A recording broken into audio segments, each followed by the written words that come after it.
The heavy boots of Captain Smith echoed through the metal corridors of HMS Thunder as he made his way to the bridge.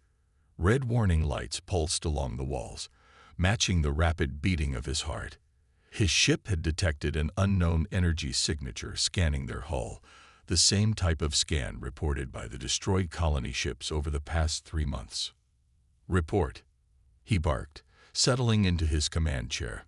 The bridge crew worked with practiced efficiency, their fingers dancing across glowing control panels. "Unknown vessel, sir," announced First Officer Wilson, his voice steady despite the tension. "Their technology is, well, it's like nothing we've seen before. The energy readings are off the charts." Smith leaned forward, studying the main view screen.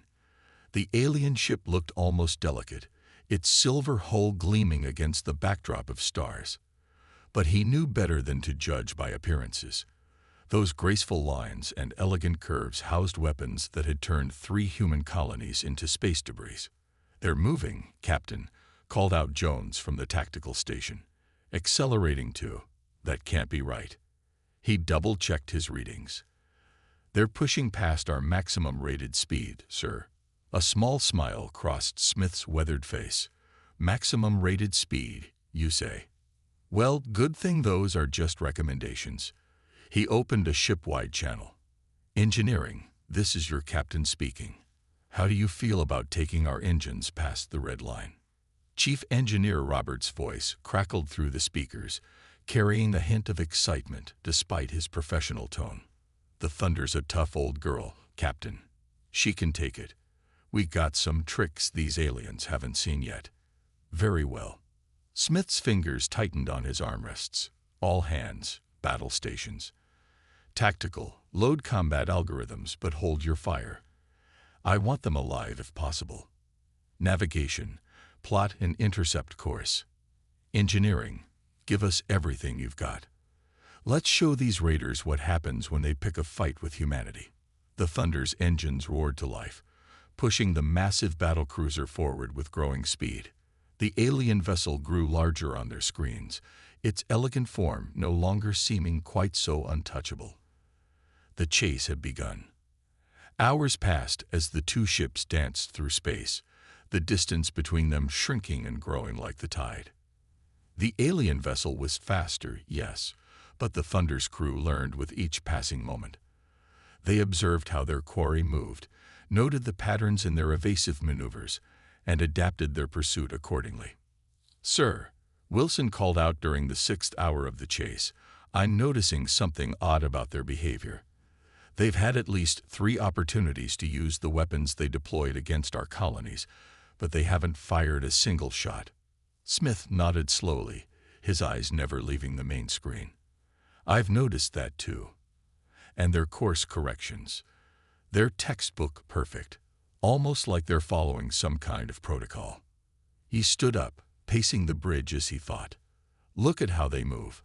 Every turn, every acceleration is precisely calculated. There's no improvisation, no human element in their decisions." "What are you thinking, Captain?" Wilson asked. "I'm thinking we might have made some assumptions that need testing." Smith returned to his chair, keying in a series of commands. "Navigation, plot a course directly through that debris field ahead.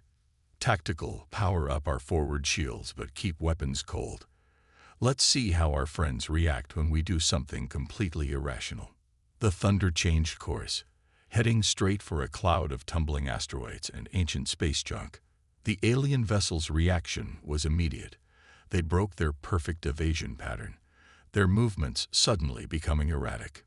"They're broadcasting some kind of signal, sir," communications reported. "It's not matching any known language, but the pattern suggests warning tones." Smith's smile grew wider. Well, looks like we've got them rattled. Maintain course. If these are the same raiders that hit our colonies, they wouldn't waste time trying to warn us. Time to see what they do when faced with human unpredictability." The Thunder plunged deeper into the debris field, its hull groaning as the navigators threaded their way through the dangerous obstacle course. Behind them, the alien ship hesitated, its perfect formations forgotten as it faced something its protocols hadn't prepared it for. a human crew willing to risk everything to complete their mission. Commander Blue stood motionless before the Swift Wind's main observation window, his tall frame reflected in the transparent barrier that separated him from the void of space. Behind him, his crew worked in increasingly agitated silence, their normal calm efficiency rattled by the persistent human vessel that refused to give up the chase. "Another scan complete, Commander," announced First Observer Green, his voice carrying an unfamiliar note of concern. "The human vessel's power output has increased by 12% since our last reading. They are pushing their engines beyond their design limits." "Fascinating," Blue whispered, more to himself than his crew. "They continue to defy our predictions. Tell me, Green, what do our historical records say about species that pursue prey beyond their own safety parameters?" Green's fingers danced across his console, bringing up ancient research files. "Such behavior is typically observed in predator species, Commander. But this is different. Predators normally abandon pursuit when the energy cost outweighs the potential gain. These humans..." He paused, double-checking his readings. "They're actually damaging their own systems to maintain the chase." The deck trembled slightly as the Swift Wind executed another perfect evasive maneuver. The human ship adjusted its course almost instantly, matching their turn with less precision, but equal determination. Blue watched the massive vessel through the window, its bulky form somehow graceful despite its seemingly crude design. "Look at how they move," he said, gesturing to the pursuing ship. "Every correction we make, they learn from it. They're not just chasing us, they're studying us." Third Observer Red, "Show me their energy patterns again." Red brought up a holographic display in the center of the bridge. Streams of data flowed through the air, showing the human ship's power distribution. "They've rerouted power from their weapons to their engines and shields," Red reported. "But the pattern is irregular. They keep changing it, adapting their systems in ways our simulations didn't predict possible."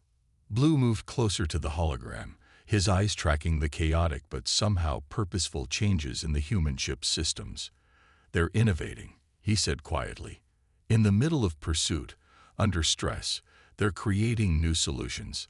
This goes against everything we know about technological advancement." A sudden alert chimed through the bridge. "Commander," Green's voice rose with genuine alarm. "They're accelerating again. Their engine core is showing signs of imminent failure, but they're still increasing power." "Impossible," Red muttered, checking and rechecking the readings. "Their materials can't withstand those stresses. They must know this. The risk calculations alone would." "They don't care about the calculations," Blue interrupted, a new understanding dawning in his mind. "They aren't bound by the same logical constraints we are. Send another warning signal. Perhaps if we..." The deck shuddered as the human ship closed the gap between them, now close enough that Blue could make out individual details of its hull plating. Some sections were glowing red from the strain of their modified engines, yet they showed no signs of slowing. "Commander," Green spoke up, his voice hushed. "I've been analyzing their communication patterns. They don't match any known conflict protocols. In fact," he paused, double-checking his findings, "they're exhibiting signs of excitement." Blue turned away from the window, facing his crew. "Excitement? You mean they're enjoying this?" The concept seemed alien to him, yet it explained so much about their behavior. "Their internal communications show increased energy and positive response patterns," Green confirmed. "They're treating this like a challenge to be overcome, not a threat to be avoided." Another tremor ran through the ship as they executed yet another evasive pattern. The human vessel followed, its movements becoming more precise with each passing moment. Blue watched as patches of the human ship's hull continued to glow brighter, their engines straining beyond what should have been possible. "We're not dealing with simple predators," Blue announced to his crew. "We're dealing with something far more dangerous, a species that views impossible obstacles as personal challenges. Every limitation we show them, every barrier we put up, they don't just try to overcome it. They learn from it. They adapt." He paused, searching for the right word. They evolve, not over generations, but in moments. The bridge fell silent as this realization sank in. Their superior technology, their perfect protocols, their advanced civilization, none of it had prepared them for a species that treated the impossible as merely improbable, and improbable as an invitation to prove otherwise. The asteroid field loomed ahead of both ships like a graveyard of broken planets. Chunks of rock and ice tumbled through the void, ranging from pebble-sized debris to massive boulders bigger than the thunder itself. Most species would consider flying through such a hazard pure suicide. Captain Smith saw it as an opportunity. "Status report on the alien vessel," he ordered, his eyes fixed on the tactical display showing their relative positions. "They're slowing down, sir," Wilson reported with a hint of satisfaction in his voice. "Their trajectory suggests they're planning to go around the field. It would add about 6 hours to their journey, but it's the safe option." Smith allowed himself a small smile. Safe is predictable. Tactical, do we still have those mining charges in the cargo hold? Yes, sir, full complement. They were meant for the asteroid mining colony on Beta 9. Good. Load them into the torpedo tubes. Navigation, plot us a course straight through the thickest part of the field. Engineering, how are our engines holding up? Chief Engineer Roberts' voice came through, sounding both tired and proud. "She's hurting, Captain, but she'll hold. We've bypassed 3 safety systems and rerouted power through the secondary coolant lines.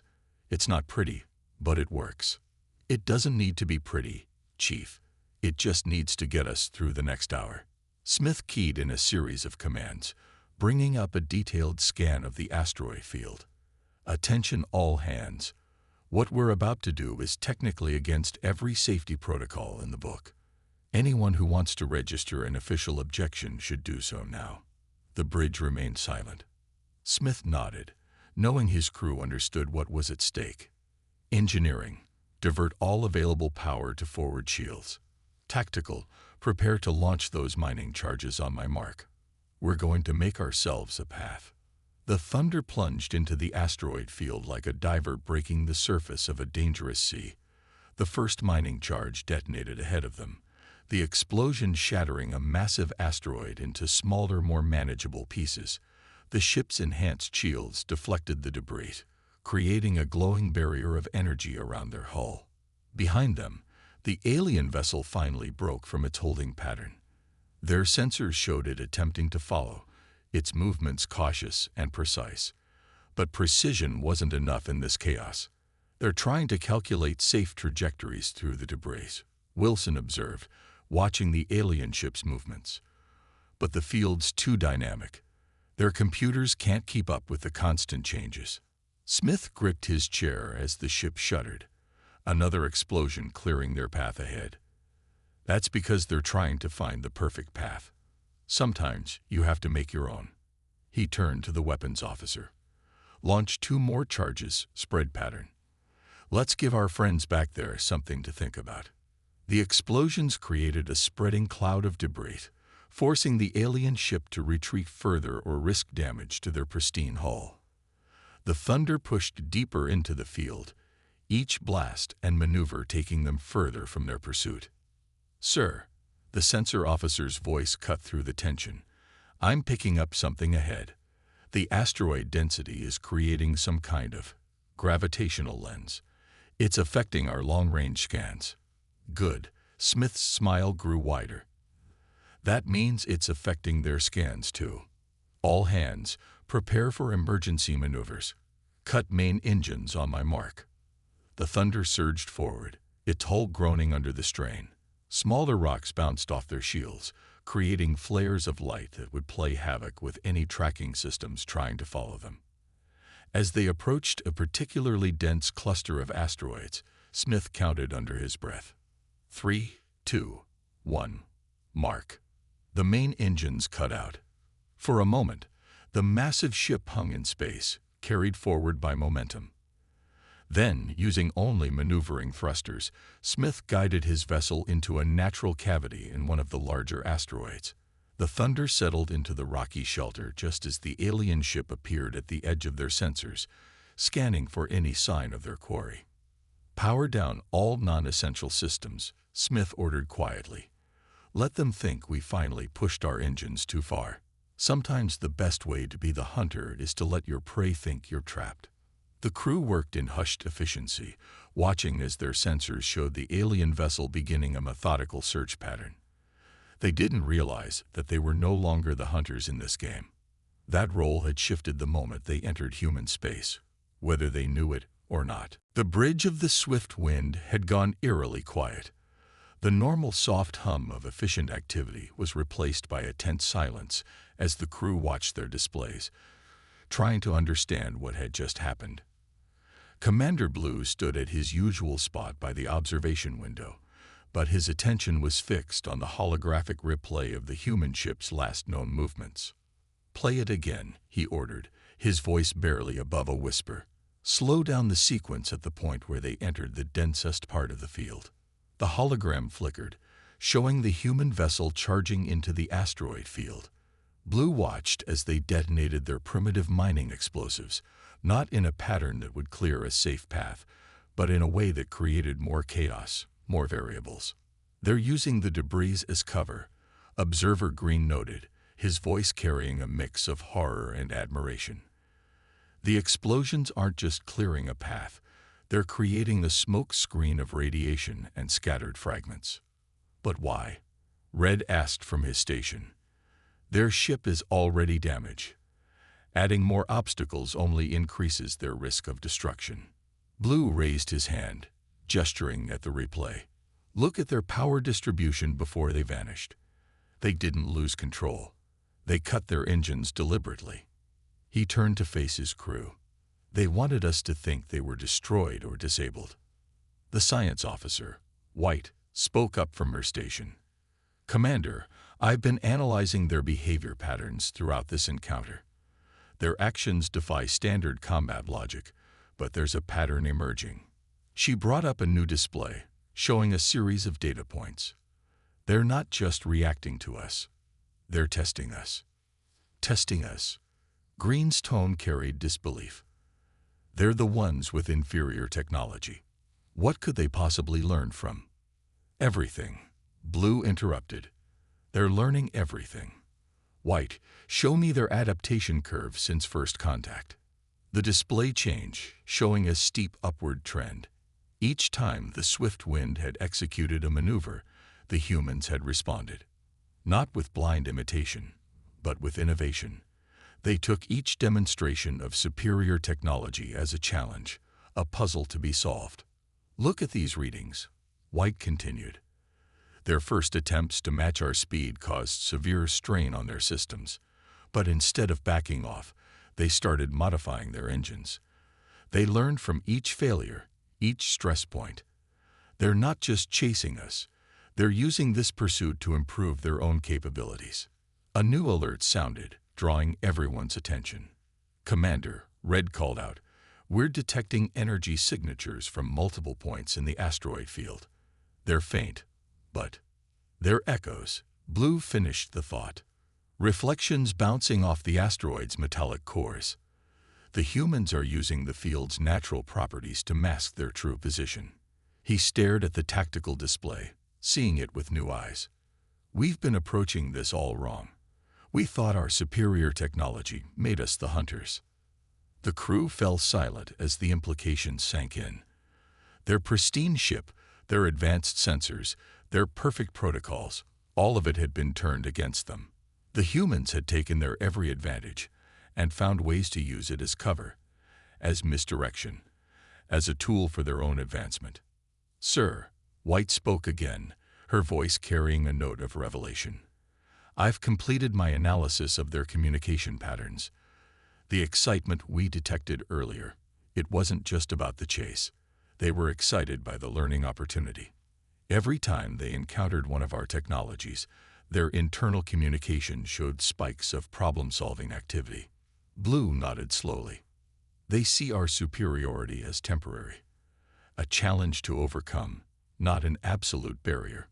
He turned to face his crew fully. We're not dealing with a primitive species pushing their technology too far. We're watching a species that turns every obstacle into an opportunity for growth.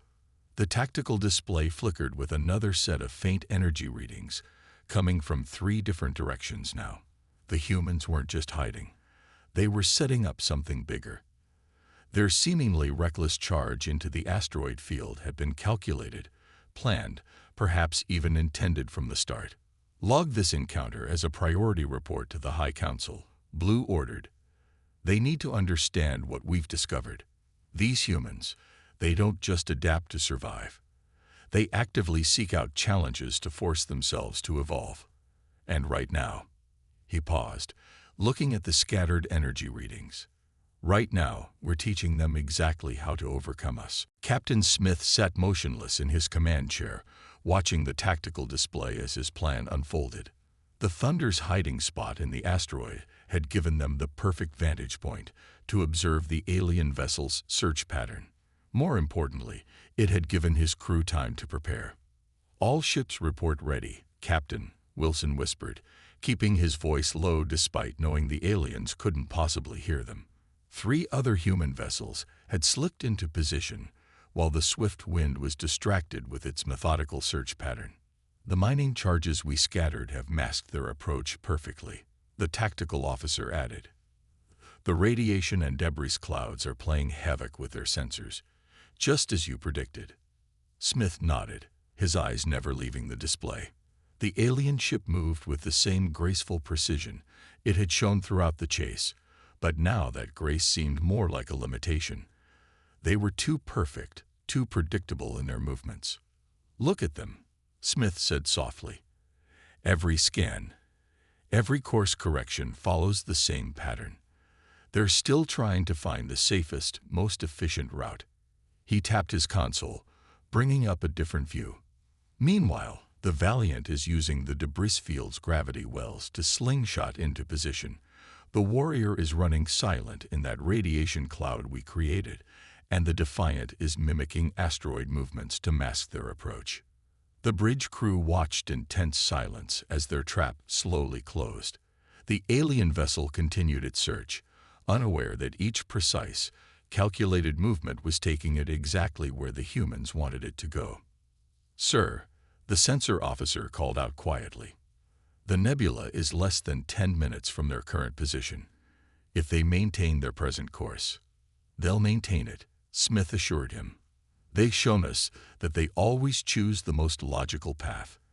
And right now, the most logical path is the one we've left open for them." He opened a secure channel to the other ships. "All vessels, final positions. Remember, we need them intact." The nebula ahead glowed with swirling colors, its gases creating natural interference that would further confuse the alien vessel's sophisticated sensors.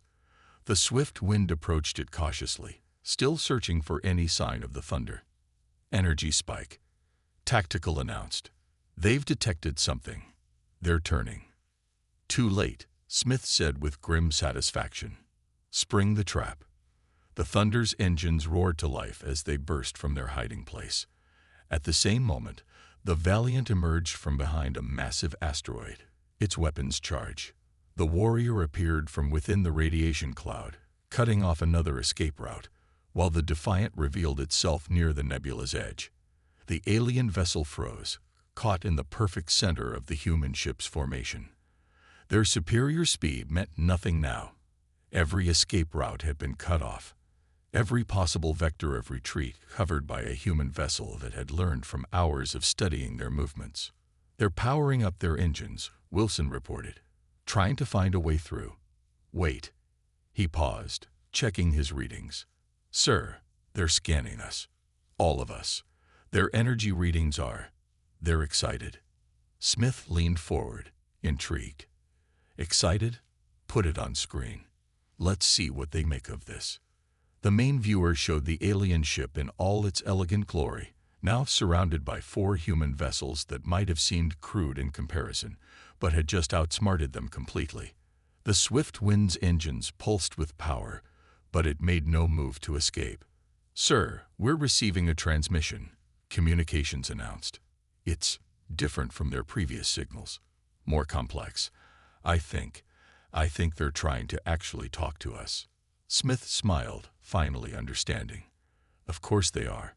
We've just shown them something their perfect protocols never prepared them for, humans working together, using their own superiority against them." He stood up, straightening his uniform. They thought they were dealing with a primitive species pushing their technology too far. Instead, they found out what humans do best: adapt, improvise, and overcome. The alien ship hung motionless in space, surrounded by human vessels that had no business outsmarting them, yet somehow had. Their perfect protocols and superior technology had been turned into a weakness by human creativity and cooperation. The trap wasn't just physical. It was a demonstration of everything their logical minds had failed to predict about humanity. Commander Blue looked at the 4 human ships surrounding his vessel, each one holding position with a steadiness that would have seemed impossible just hours ago. His crew waited in tense silence, watching as he considered their options. The swift wind's superior technology meant nothing now. They had been outmaneuvered not by force, but by creativity and cooperation. "Commander," Green spoke up from his station, "our systems have finished analyzing their trap. The precision of their coordination, the way they used our own search patterns against us." He paused, shaking his head in disbelief. "It's remarkable." Blue nodded slowly. "They didn't just chase us. They studied us. Every move we made taught them something new." He turned to White at the science station. "What have we learned about them in return?" White brought up a display showing the collected data from their encounter. "They're unlike anything in our records, Commander. Their ships are crude by our standards, but they've pushed them far beyond their designed limits. They don't just adapt. They thrive on the challenge of adaptation itself." The main screen showed the human battlecruiser that had led the chase, the Thunder. Its hull still glowed in places from the strain they had put on their engines, battle scars that spoke of determination rather than desperation. "Open a direct communication channel," Blue ordered. "Full spectrum, all frequencies. It's time we spoke properly." The human ships maintained their positions as the swift wind sent out its signal. Moments later, the face of Captain Smith appeared on their main screen. He looked tired but alert, his expression curious rather than hostile. "This is Captain James Smith of the HMS Thunder," he said, his voice clear and steady. "I believe you wanted to talk." Blue stepped forward, standing tall before the screen. "I am Commander Blue of the Swift Wind. I must admit, Captain, you have shown us something extraordinary today." Smith's expression shifted slightly, a small smile appearing. "We had a good teacher. Your technology gave us quite a challenge to overcome." "A challenge you seem to enjoy," Blue observed. "When we first encountered your ship, we thought our superior capabilities would ensure our safety. We were wrong in ways I'm only beginning to understand." The human captain nodded. "Superior technology doesn't always mean superior tactics. Though I have to ask, if you're not the raiders who have been attacking our colonies, why did you run when we approached?" Blue's crew exchanged glances as understanding dawned. "Raiders? No, Captain. We are explorers. We ran because our protocols demand we avoid conflict with less advanced species. When you pursued us, we assumed you were hostile." Smith laughed, the sound carrying a mix of relief and genuine amusement. "Less advanced. Maybe in some ways.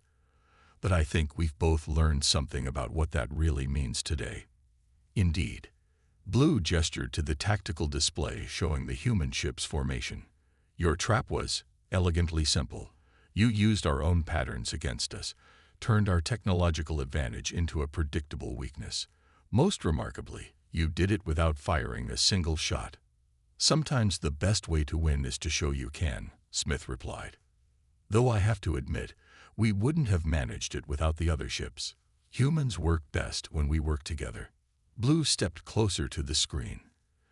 "Captain Smith, I believe both our peoples have much to learn from each other. Your ships show damage from pushing their systems beyond safe limits. We have technology that could help prevent such strain. And perhaps we could learn something about pushing limits from you in return." The mood on both bridges shifted as the implications of this exchange sank in. What had started as a chase, a misunderstanding between two species, had become an opportunity for something much more valuable. "Commander Blue," Smith said, his tone formal but friendly, "I believe this is what we call the beginning of a beautiful friendship. Though next time, maybe we could skip the chase and start with hello." The crews of both ships shared a moment of laughter, the tension of the past hours finally breaking. The human ships began to pull back, maintaining a respectful distance, but no longer in attack formation. In the space between their vessels, something new had been born. A mutual respect founded not on fear or force, but on the recognition of different kinds of strength. The stars watched silently as former hunter and hunted began their first real conversation, each having learned that true advancement comes not from technology alone, but from the willingness to learn from those who think differently than ourselves.